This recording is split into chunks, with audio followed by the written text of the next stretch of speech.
Hello and welcome back to Book Club. Tonight we are going to be reading Diddling, considered one of the exact sciences, a short story by Edgar Allan Poe.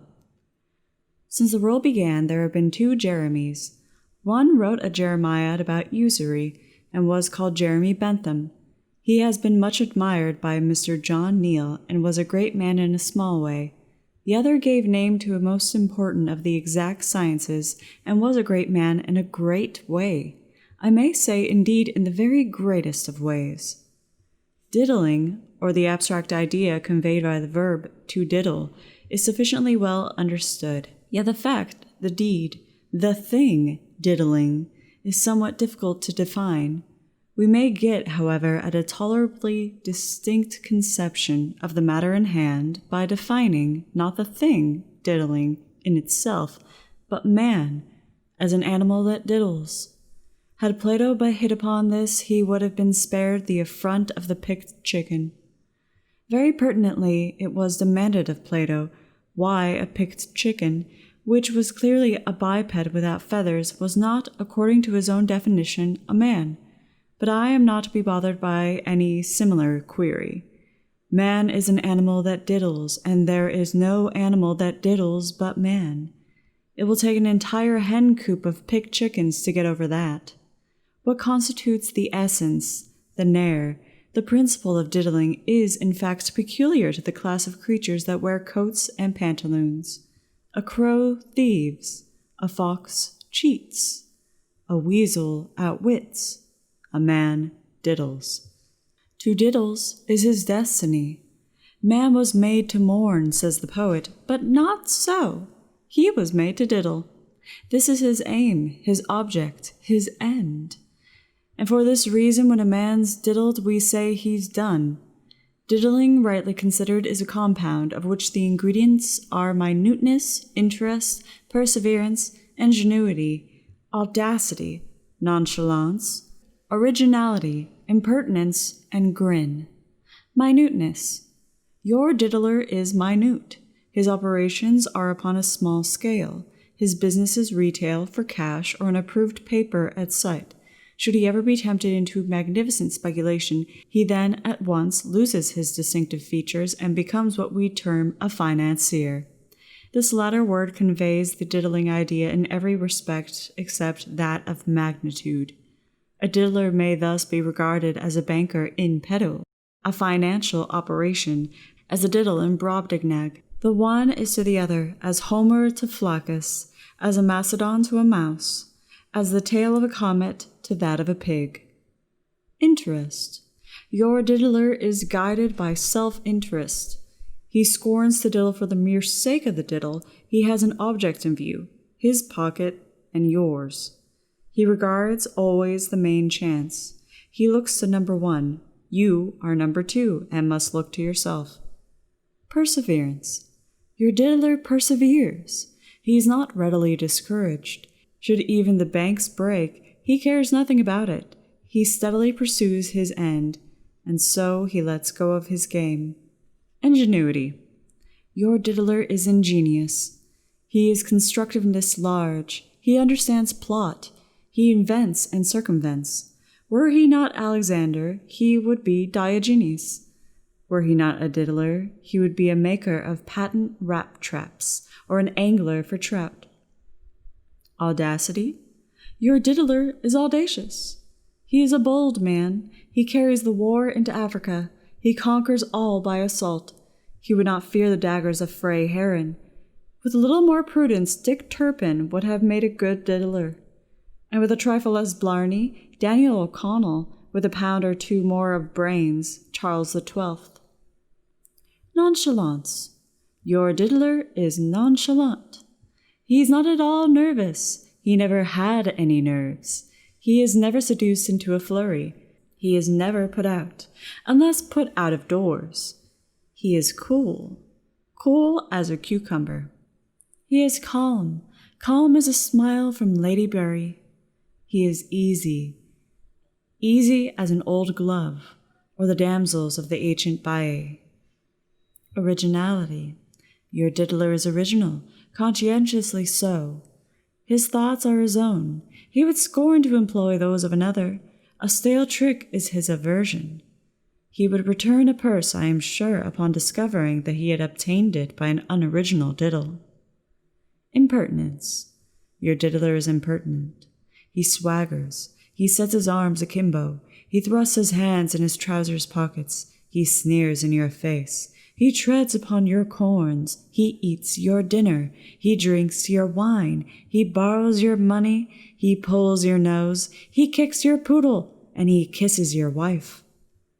Grin. Your true diddler winds up all with a grin. But this nobody sees but himself. He grins when his daily work is done, when his allotted labors are accomplished, at night in his own closet, and altogether for his own private entertainment. He goes home, he locks his door, he divests himself of his clothes, he puts out his candle, he goes to bed, he places his head upon his pillow. All this done, and your diddler grins. There is no hypothesis. It is a matter of course. I reason a priori, and a diddle would be no diddle without a grin. The origin of the diddle is referable to the infancy of the human race. Perhaps the first diddler was Adam. At all events, we can trace the science back to a very remote period of antiquity. The moderns, however, have brought it to a perfection never dreamed of by our thick-headed progenitors. Without pausing to speak of the old saws, therefore, I shall content myself with a compendious account of some of the more modern instances. A very good diddle is this. A housekeeper in want of a sofa, for instance, is seen to go in and out of several cabinet warehouses. At length she arrives at one offering an excellent variety. She is accosted and invited to enter by a polite and voluble individual at the door. She finds a sofa well adapted to her views, and upon inquiring the price, is surprised and delighted to hear a sum named at least 20% lower than her expectations. She hastens to make the purchase, gets a bill and receipt, leaves her address, and with a request that the article be sent home as speedily as possible, retires amid a profusion of bows from the shopkeeper. The night arrives and no sofa. The next day passes, and still none. A servant is sent to make inquiry about a delay. The whole transaction is denied. No sofa has been sold, no money received except by the diddler, who played shopkeeper for the nonce. Our cabinet warehouses are left entirely unattended, and thus afford every facility for a trick of this kind. Visitors enter, look at the furniture, and depart unheeded and unseen. Should anyone wish to purchase or inquire the price of an article, a bell is at hand, and this is considered amply efficient.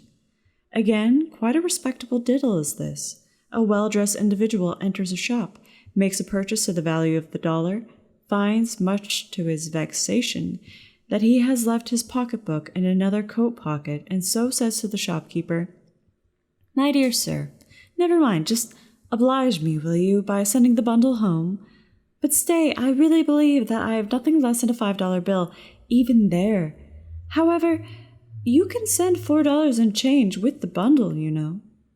"Very good, sir," replies the shopkeeper, who entertains at once a lofty opinion of the high-mindedness of his customer. "I know fellows," he says to himself, "who would have just put the goods under their arm and walked off with a promise to call and pay the dollar as they came by in the afternoon." A boy is sent with a parcel and change. On the route, quite accidentally, he is met by the purchaser, who exclaims, "Ah, this is my bundle. I see. I thought you had been home with it long ago. Well, go on. My wife, Mrs. Trotter, will give you the $5. I left instructions with her to that effect. The change you may as well give to me. I shall want some silver for the post office. Very good. 1, 2, is this a good quarter? 3, 4, quite right. Say to Mrs. Trotter that you met me, and be sure now do not loiter on the way." The boy doesn't loiter at all, but he is a very long time in getting back from his errand, for no lady of the precise name of Mrs. Trotter is to be discovered. He consoles himself, however, that he has not been such a fool as to leave the goods without the money, and re-entering this shop with a self-satisfied air, feels sensibly hurt and indignant when his master asks him what has become of the change. A very simple diddle indeed is this. The captain of a ship which is about to set sail is presented by an official-looking person with an unusually moderate bill of city charges. Glad to get off so easily and confused by 100 duties pressing upon him all at once, he discharges the claim forthwith. In about 15 minutes another and less reasonable bill is handed him by one who soon makes it evident the first collector was a diddler, and the original collection a diddle. And here, too, is a somewhat similar thing. A steamboat is casting loose from the wharf. A traveller, portmanteau in hand, is discovered running towards the wharf at full speed. Suddenly, he makes a dead halt, stoops, and picks up something from the ground in a very agitated manner. It is a pocket-book, and, "Has any gentleman lost a pocket-book?" he cries. No one can say that he has exactly lost a pocket-book, but a great excitement ensues, when a treasure trove is to be found of value. A boat, however, must not be detained. "Time and tide wait for no man," says the captain. "For God's sake, stay only a few minutes," says the finder of the book. "The true claimant will be presently appearing." "Can't wait," replies the man of an authority. "Cast off there, do you hear?" "What am I to do?" asks the finder in great tribulation. "I'm about to leave the country for some years, and I cannot conscientiously retain this large amount in my possession. I beg your pardon, sir." Here he addresses a gentleman on shore. "But have you the air of an honest man? Will you confer upon me the favor of taking charge of this pocket-book? I know I can trust you, and of advertising it. The notes you see amount to a very considerable sum. The owner will no doubt insist upon rewarding you for the trouble." "Me? No, you. It was you who found the book." "Well, if you must have it so, I will take a small reward, just to satisfy your scruples. Let me see. Why, these notes are all hundreds, bless my soul. 100 is too much to take. 50 would be quite enough, I'm sure." "Cast off there," says the captain. "But then I have no change for 100, and upon the whole you had better—" "Cast off there," says the captain. "Never mind," cries the gentleman on shore, who has been examining his own pocketbook for the last minute or so. "Never mind, I can fix it. Here is 50 on the Bank of North America. Throw me the book." And the over-conscientious finder takes the 50 with a marked reluctance, and throws the gentleman the book, as desired, while the steamboat fumes and fizzes on her way.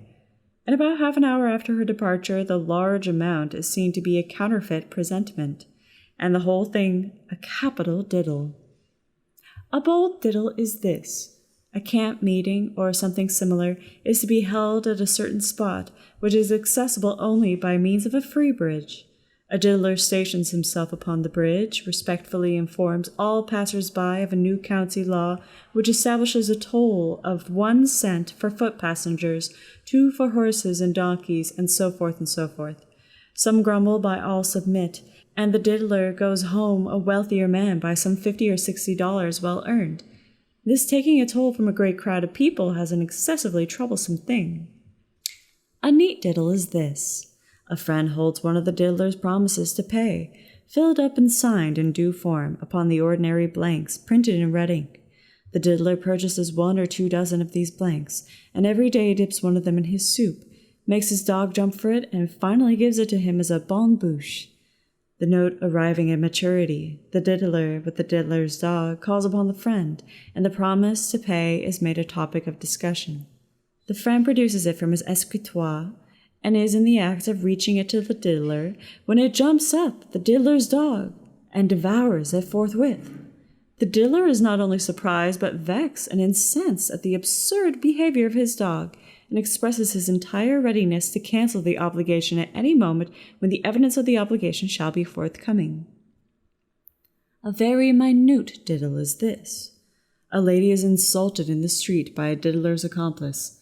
The diddler himself flies to her assistance, and giving his friend a comfortable thrashing, insists upon attending the lady to her own door. He bows, and with his hand upon his heart, and most respectfully bids her adieu. She entreats him, as her deliverer, to walk in and be introduced to her big brother and her papa. With a sigh, he declines to do so. "Is there no way, then, sir," she murmurs, "in which I may be permitted to testify my gratitude?" "Why, yes, madam, there is. Will you be kind enough to lend me a couple of shillings?" In the first excitement of the moment, the lady decides upon fainting outright. Upon second thought, however, she opens her purse strings and delivers the specie. Now this, I say, is a diddle minute, for one entire moiety of the sum borrowed has to be paid to the gentleman who had the trouble of performing the insult, and then who had to stand still and be thrashed for performing it. Rather a small but still a scientific diddle is this. The diddler approaches the bar of a tavern and demands a couple of twists of tobacco. These are handed to him when, having slightly examined them, he says, "I don't much like this tobacco. Here, take it back and give me a glass of brandy and water in its place." The brandy and water is furnished and imbibed, and the diddler makes his way to the door. But the voice of the tavern keeper arrests him. "I believe, sir, that you have forgotten to pay for your brandy and water." "Pay for my brandy and water? Didn't I give you tobacco for the brandy and water? What more would you have?" "But, sir, if you please, I don't remember that you paid me for the tobacco."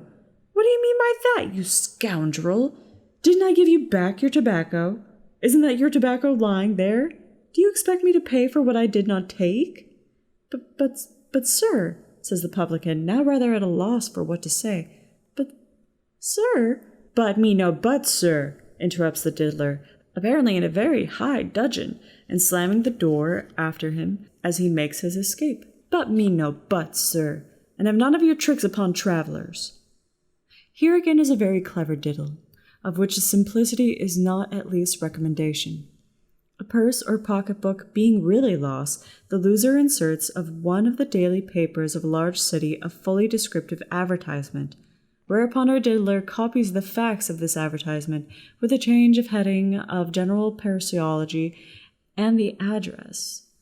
The original, for instance, is long and verbose, and is headed, "A pocketbook lost," and requires the treasure, when found, to be left at No. 1 Tom Street. The copy is brief, and being headed with "lost" only, indicates No. 2 Dick or No. 3 Harry Street as a locality of which the owner may be seen. Moreover, it is inserted in at least 5 or 6 of the daily papers of the day, while in the point of our time it makes an appearance only a few hours after the original. Should it be read by the loser of the purse, he would hardly suspect it to have any reference to his own misfortune. But of course the chances are 5 or 6 to 1 that the finder will repair to the address given by the diddler, rather than to the pointed out by the rightful proprietor. The former pays the reward, pockets the treasure, and decamps. Quite an analogous diddle is this. A lady of ton has dropped somewhere in the street a diamond ring of very unusual value. For its recovery, she offers some $40 or $50 reward, giving in her advertisement a very minute description of the gem and of its settings, and declaring that, on its restoration at number so-and-so in such-and-such avenue, the reward will be paid instanter, without a single question being asked. During the lady's absence from home, a day or two afterwards, a ring is heard at the door of number so-and-so in such-and-such avenue. A servant appears. A lady of the house is asked for and declared to be out, which is astonishing information. The visitor expresses the most poignant regret. His business is of importance and concerns the lady herself. In fact, he had the good fortune to find her diamond ring, but perhaps it would be well that he should call again. "By no means," says the servant, "by no means," and says the lady's sister and the lady's sister-in-law, who were summoned forthwith. The ring is clamorously identified, and reward is paid, and the finder nearly thrust out of doors. The lady returns and expresses some little dissatisfaction with her sister and sister-in-law, because they happen to have paid $40 or $50 for a facsimile of her diamond ring, a facsimile made out of real pinchbeck and unquestionable paste. But there was really no end to diddling, so there would be no end to this essay. Were I even to hint at half of the variations or inflections of which this science is susceptible, I must bring this paper perforce to a conclusion, and this I cannot do better than by a summary notice of a very decent but very elaborate diddle, of which our own city has been made a theatre, not very long ago, and which was subsequently repeated with success in other still more verdant localities of the Union. A middle-aged gentleman arrives in town from parts unknown. He is remarkably precise, cautious, staid, and deliberate in his demeanor. His dress is scrupulously neat, but plain, ostentatious. He wears a white cravat, an ample waistcoat, made with an eye to comfort alone, thick-soled, cozy-looking shoes, and pantaloons without straps.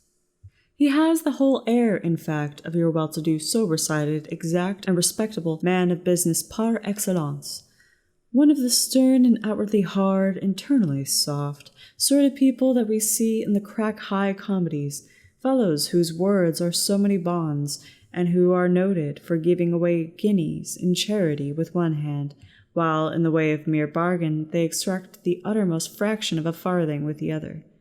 He makes much ado before he can get suited with a boarding-house.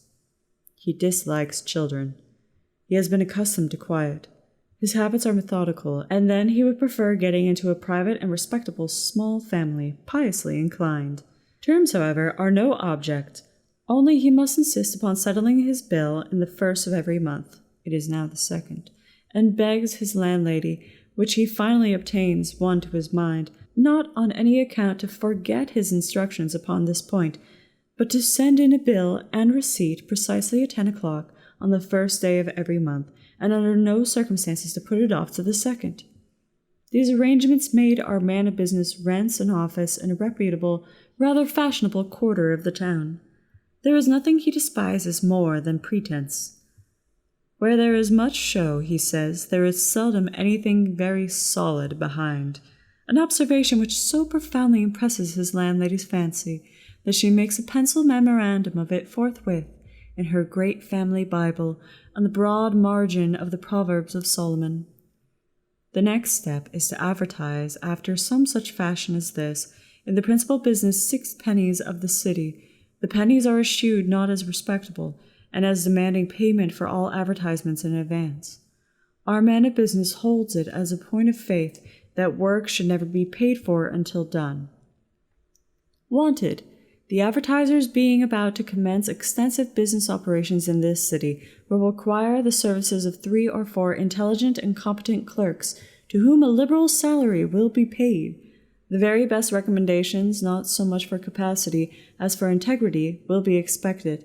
Indeed, as the duties are to be performed involve high responsibilities, and large amounts of money must necessarily pass through the hands of those engaged, it is deemed advisable to demand a deposit of $50 from each clerk employed. No person need apply, therefore, who is not prepared to leave this sum in the possession of one of the advertisers, and who cannot furnish the most satisfactory testimonials of morality. Young gentlemen piously inclined will be preferred. Application should be made between the hours of 10 and 11 a.m. and 4 and 5 p.m. of Messrs. Boggs, Hoggs, Logs, Frogs, and Company, number 110, Dog Street. By the 31st day of the month, his advertisement has brought to the office of Messrs. Boggs, Hoggs, Logs, Frogs, and Company some 15 or 20 young gentlemen piously inclined. But our man of business is in no hurry to conclude a contract with any. No man of business is ever precipitate, and it is not until the most rigid catechism in respect to the piety of each young gentleman's inclination that his services are engaged and his $50 proceeded for, just by way of the proper precaution and on the part of the respectable firm of Boggs, Hoggs, Logs, Frogs, and Company. On the morning of the first day of the next month, the landlady does not present her bill according to promise, a piece of neglect for which the comfortable head of the house, ending in Oggs, would no doubt have chided her severely, could he have been prevailed upon to remain in town for a day or two for that purpose. As it is, the constables have had a sad time of it, running hither and thither, and all they can do is to declare a man of business most emphatically a hen knee-high, which by some persons imagine him to imply that, in fast, he is N-E-I, by which, again, the very classical phrase non est invetus is supposed to be understood. In the meantime, the young gentlemen, one and all, are sadly less piously inclined than before, while the landlady purchases a shilling's worth of the best India rubber, and very carefully obliterates the pencil memorandum that some fool had made in her great family Bible on the broad margins of the Proverbs of Solomon. Okay, yet again, another one that's not really creepy. My mistake. Whatever. All right, see you tomorrow night.